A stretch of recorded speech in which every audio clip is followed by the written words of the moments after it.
Zifahamu alama 5 zisizo za kawaida katika jeneza la Papa Francis. Je, unajua ni alama gani zilizoonekana katika jeneza la Papa Francis? Ungana na mimi upate kuzijua alama zote 5 mwanzo mwisho. Karibu. Alama ya kwanza. Vazi jekundu.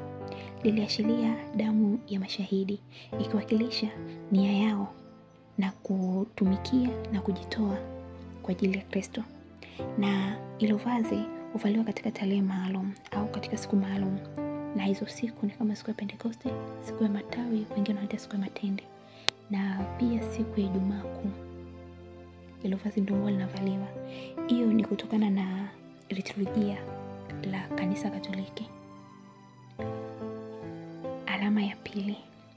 Kitambaa cheupe ambapo wengine wanaita pallium. Yani katika vazi alilovalishwa Papa Francis, juu yake kuna kitambaa cheupe ambacho hicho kitambaa kimepambwa na msalaba wenye rangi nyeusi juu ya pallium.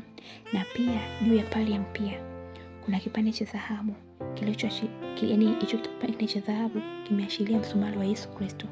Na mara nyingi hicho kipande cha dhahabu huwa kinawekwa kwenye pallium wakati wa mazishi ya mapapa. Alama ya tatu ni joho jeupe, wengine wanaita mitra au wengine wanaita kofia, wengine wanaita kilemba ambacho papa akavalishwa kichwani. Hiyo mitra ni nyeupe na pia imepambwa na michirizi ya dhahabu, na hiyo mitra ni ngumu.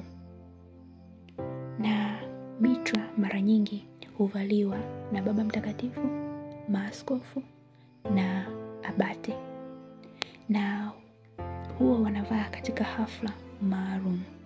Yani hawavai tu, ni katika hafla maalum tu ndio inavaliwa hiyo mitra.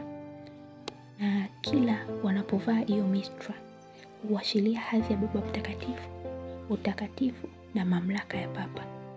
Na hiyo mitra imetengenezwa na sufi ambayo ni manyoya ya kondoo. Alama ya 4. Pete ya fedha. Baba Mtakatifu alilazwa katika jeneza lake na huku mikono yake ikiwa katika tumbo lake, na kidole chake cha pete cha mkono wa kulia alikuwa amevalishwa pete ya fedha.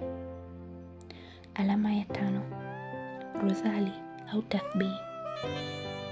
Katika mkono ya papa alivalishwa rozali iliyo, yani hiyo rozali ilikuwa inamaanisha au ilikuwa na maana ya busara, na hiyo rozali imetengenezwa kwa fedha, yani ule mnyororo pamoja na msalaba wake umetengenezwa kwa fedha.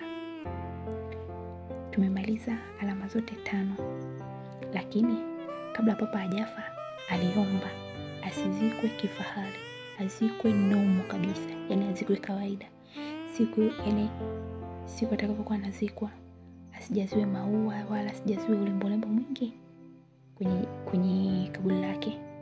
Na pia aliomba akazikwe katika kanisa alilolipenda sana, yani kwenda kulisali wakati wa utawala wake, ambao huko kunaitwa Basilika, ambayo hiyo Basilika inaitwa Mtakatifu.